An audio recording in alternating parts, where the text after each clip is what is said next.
In her book, The Roots of Empathy, Canadian educator Mary Gordon writes about bringing parents and their babies into early elementary school classes to highlight the ways and importance of empathy.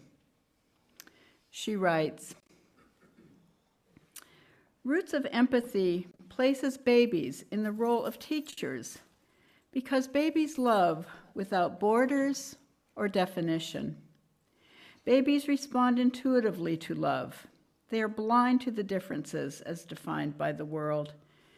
It is only when young children learn from the adult world that some are more worthy than others because of some perceived difference, that we see the unfolding of intergenerational legacy of racism, classism, and a host of other isms.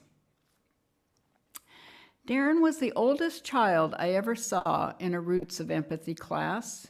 He was in grade 8 and had been held back twice. He was 2 years older than everyone else and already starting to grow a beard. I knew his story. His mother had been murdered in front of his eyes when he was 4 years old, and he had lived in a succession of foster homes ever since. Darren looked menacing because he wanted us to know that he was tough. His head was shaved, except for a ponytail at the top, and he had a tattoo on the back of his head. The instructor was explaining to the class about differences in temperament that day. She invited the young mother who was visiting the class with Evan, her 6-month-old baby, to share her thoughts about her baby's temperament. Joining in the discussion, the mother told the class how Evan liked to face outward when he was in the snuggly and didn't want to cuddle into her, and how she would have preferred to have a more cuddly baby. As the class ended, the mother asked if anyone wanted to try on the snuggly, which was green and trimmed with pink brocade. To everyone's surprise, Darren offered to try it. And as the other students scrambled to get ready for lunch, he strapped it on. Then he asked if he could put Evan in, facing towards his chest. The mother was a little apprehensive, but she handed him the baby, and he put Evan in, facing towards his chest. That wise little baby snuggled right in, and Darren took him into a quiet corner and rocked back and forth with the baby in his arms for several minutes. Finally, he came back to where the mother and the Roots of Empathy instructor were waiting, and he asked, "If nobody has ever loved you, do you think you could still be a good father?" We will come back to young Darren. If nobody has ever loved you, do you think you can still be a good father? When I was in my late teens to mid-20s, I wanted to be a photographer. I started taking pictures of beautiful landscapes, or landscapes I thought were beautiful, and after a while I realized that I was taking pictures of people more often than not. Street photography, as some might call it. And then I realized that I was spending so much time in the darkroom that I wasn't having a life outside that small, dark room.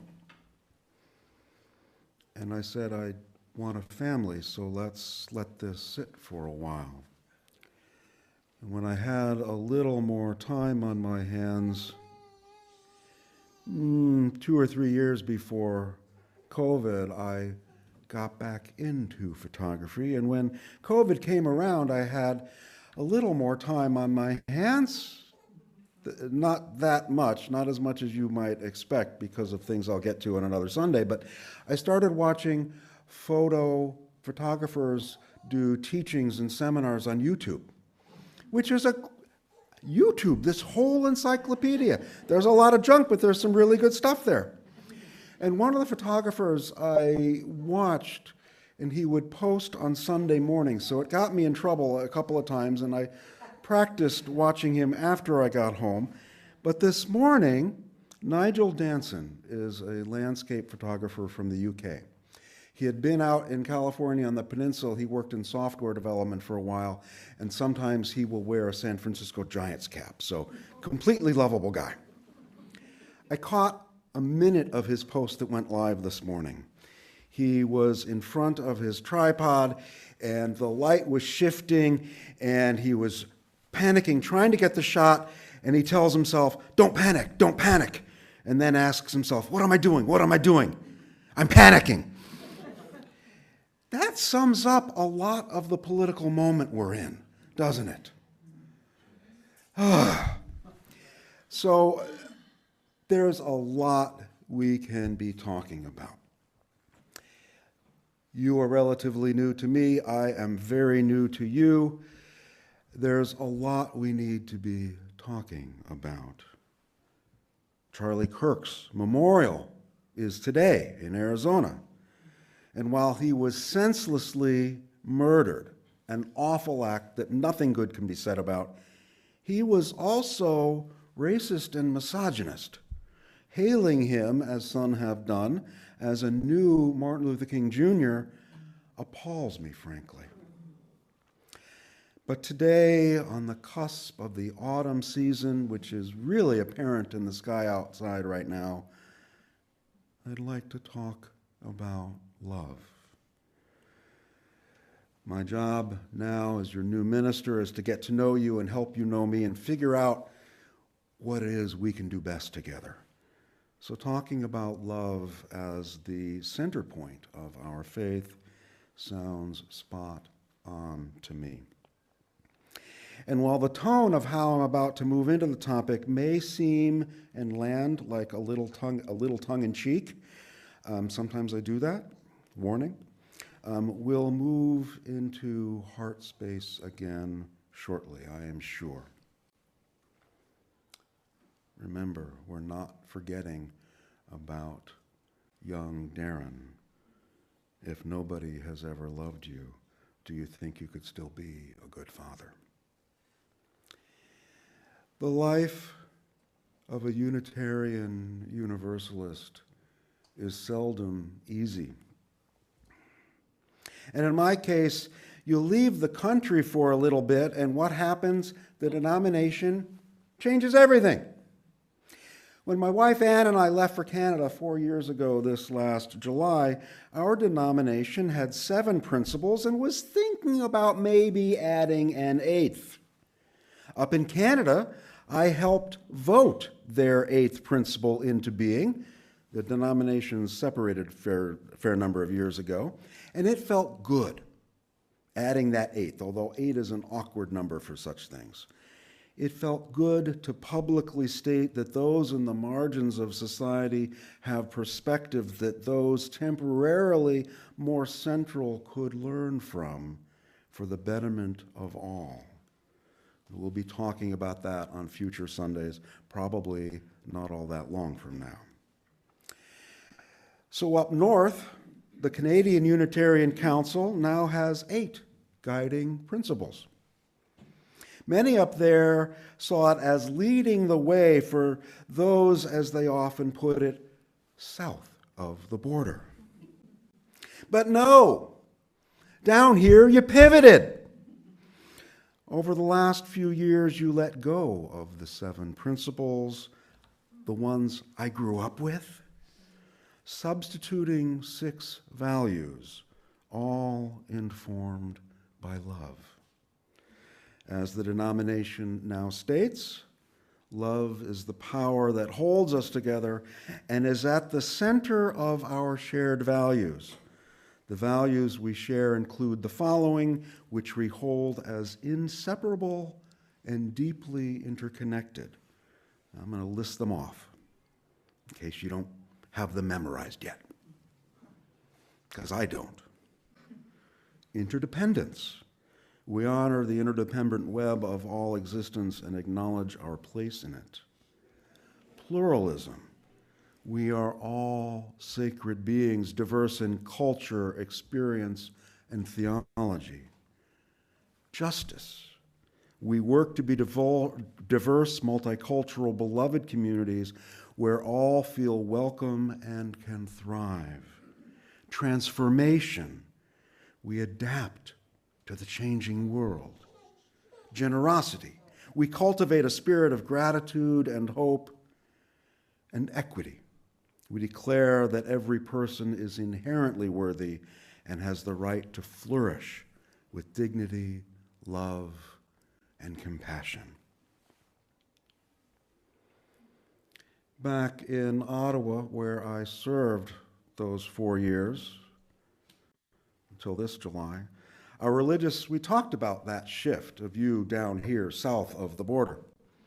Our religious educator introduced us all to JetPig and created stories on the importance of each of those values. We had a sermon and religious education series on those 6. And now I'm back in the nation of my birth, and I'm wondering about all this. Love at the center I get, but I need to ask you, what is this love you're talking about? What is the love at the center of this faith? I'm serious about this. I've long playfully talked about the times we Unitarian Universalists need to don our theological translation caps when talking to folks from other faith traditions. The kingdom of God we interpret as beloved community. Heaven, we can talk about heaven on earth. Hell, living inside our current president's brain. Though saying that these days may get me carted off to a very dark, musty room somewhere.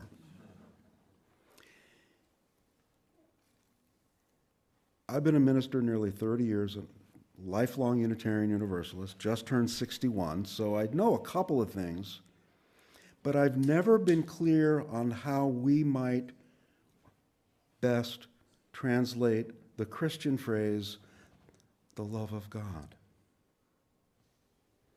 Now here, you come closer in placing love at the center than any other Unitarian Universalist faith community I've been a part of. And I mean that. You sing Rebecca Parker's prayer each week. There is a love holding me. There is a love holding you.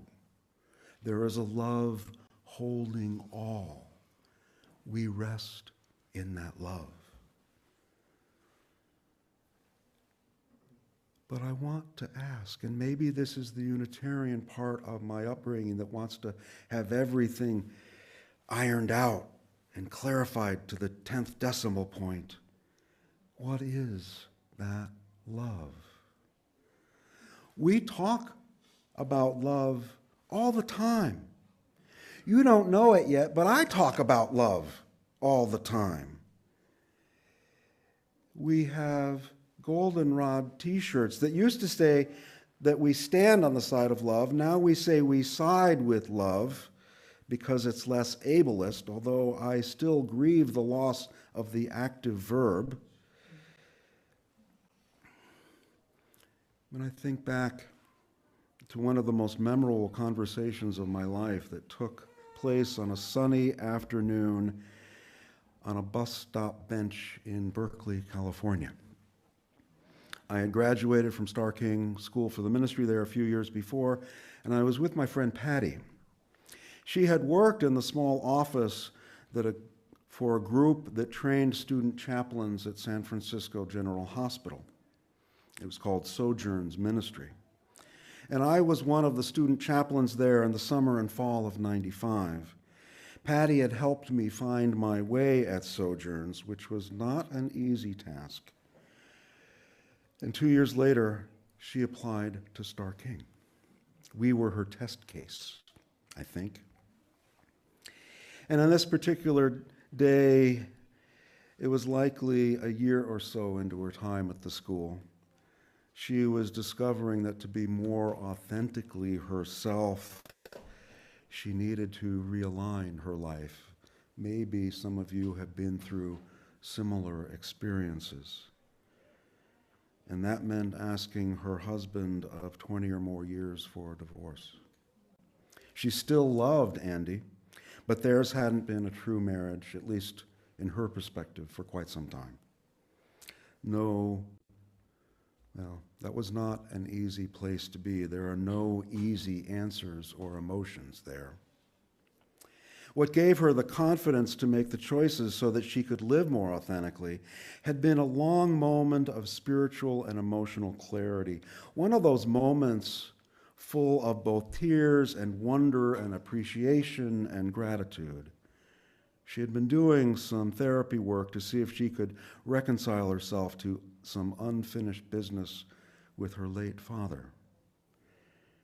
And there, in a conversation she was having with her image of her father, he and this image became clearly more than just him, reached his arms around her and held her in a loving embrace.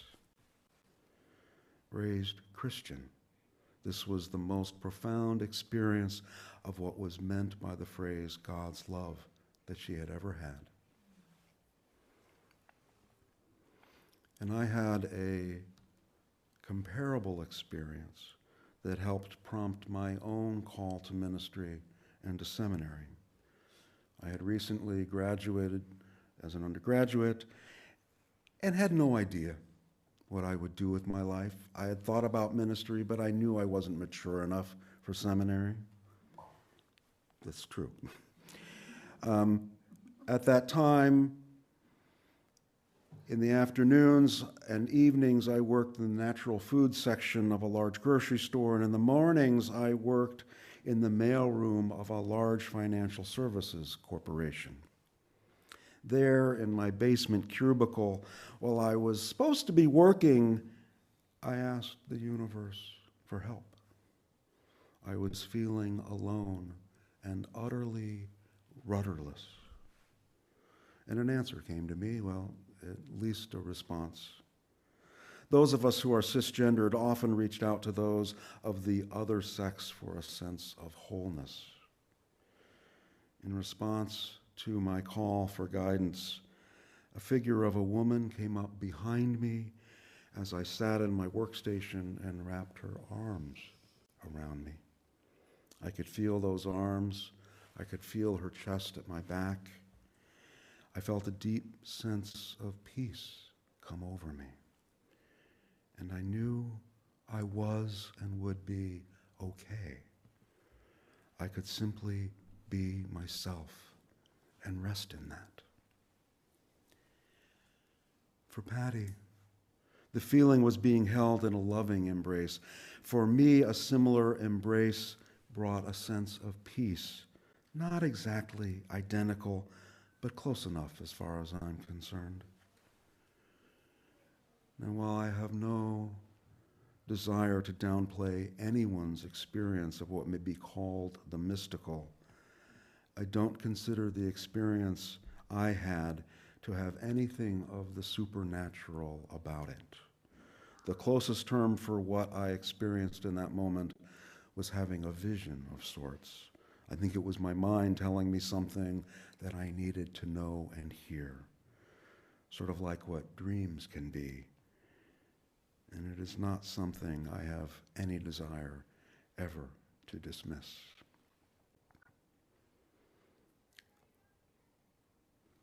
When I talk about love, that's what I'm talking about, that sense of being held. But I want to ask you now, what is this love that may or may not be at the center of your faith? We've got a microphone. I threatened it last week. I'm fulfilling that promise today. I'd love to hear from you. I really would. I really would. If anyone would be willing to say here or on Zoom, what is the love that may or may not be at the center of your faith? Because love is lots of things. We're not talking necessarily about baseball and apple pie here, as good as both of those things are. Marilyn, would you pass our microphone along? We have time for 2 or 3. This is not going to be in every person. No one's going to be grading these responses. But I may take a note or 2. Well, I'm always brief and to the point. So mine is Buddhism, it's acceptance. Acceptance from Buddhism. I feel with Buddhism. Thank you. Acceptance. Oh, I see a couple other hands. Guys, the women are showing their bravery. Don't let them show us up. For me, it's something to do with the majesty, the perfection, the love, the creativeness that's in the world, that's in nature, that's in everything when you look at it closely. I like it. I like it. Belonging. Belonging. Yeah. We have one from Danny. Zoom. Danny. Ah, Danny, can you? Yeah, let me get, I got myself unmuted. For me, it is what my Guatemalan friend calls la energía, what Trekkies call the force. There is an energy that bends toward life and justice. That is it. Terrific. Thank you. Thank you. I've got at least one sermon on George Lucas's The Force, so thank you for bringing that into the room before I can make too much of a fool of myself. I saw a couple of other hands. God's love manifests for me through the people in this religious community. God's love manifests through the hands of the people here.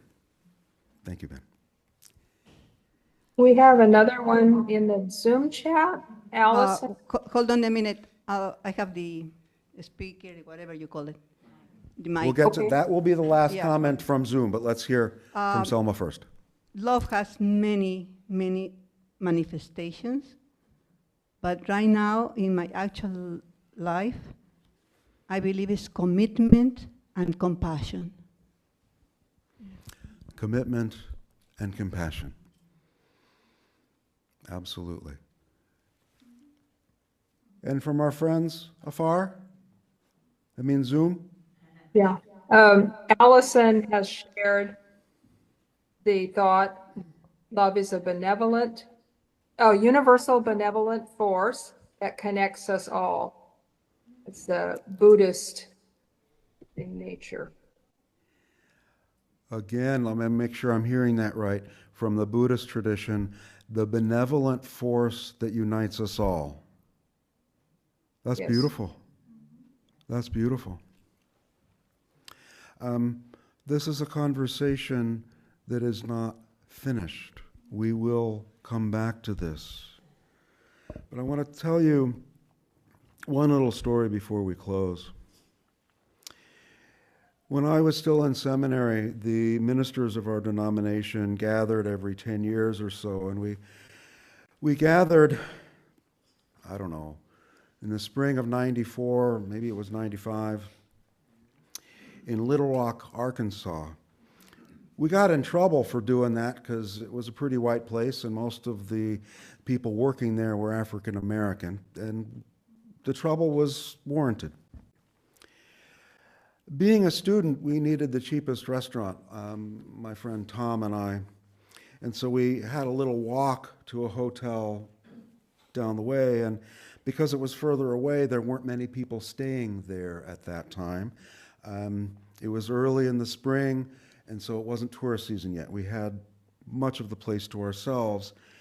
And each morning, we had the same waitress serving us at the continental breakfast. Actually, it wasn't continental. She would bring the food out. And on the last morning we were there, we said, "Thank you. You've been wonderful for us." And she said, "Well, what are you guys doing here anyhow? And so we explained we're student ministers in this small liberal denomination. And she said, I never heard of you. What's that about? And we went through the 7 principles, inherent dignity and blah, blah, blah, blah, blah, blah, and her eyes glazed over. And she said, well, I'm not sure I really follow that, but would you please pray for my son? He's going through a hard time. Yes, of course we would, and we did. Now, I was doing my student ministry at that time up in Sonoma County. And when I got back there, I told this story, and a member of the board didn't get the story. And he's like, well, why didn't you just explain about the principles? They're fairly abstract principles. And I wish I had had this following little story. I had read it in seminary, but I didn't think of it. It's from Howard Thurman, who was the pastor of the Church for All Peoples in San Francisco and was an early mentor to the Reverend Dr. Martin Luther King Jr. Thurman writes, a little boy was afraid of the dark when he was put to bed. You know the story? It's all good. It's worth repeating, I think. His mother told him that he was perfectly safe because God was with him in the dark. All he needed to do was to pray to God, and he would comfort him there in the dark of his bedroom. But the boy was still afraid. At length, he went back into his parents' bedroom and said, Mommy, will you please ask God to put on some skin? Then I'll be okay. Our waitress there in Little Rock needed our ideas with some skin on, not just abstract concepts, but needed some skin that she and her son could hold on to. When I was first in California, we had 2 then Pacific Central District chairs, Bev Smurha and Robbie Cranch. Robbie Cranch came from this congregation and was wonderful. But Bev taught me something. And I'll just leave you with this point. Bev said, when our congregations are at their best, they're places where we learn what it means to love. I like that. That's the work I want to be doing with you. That's part of my call to ministry. I'm not exactly sure what that means necessarily. It needs some skin on, but that's what I want to be exploring with you together. What it means to love. Thank you, my friends.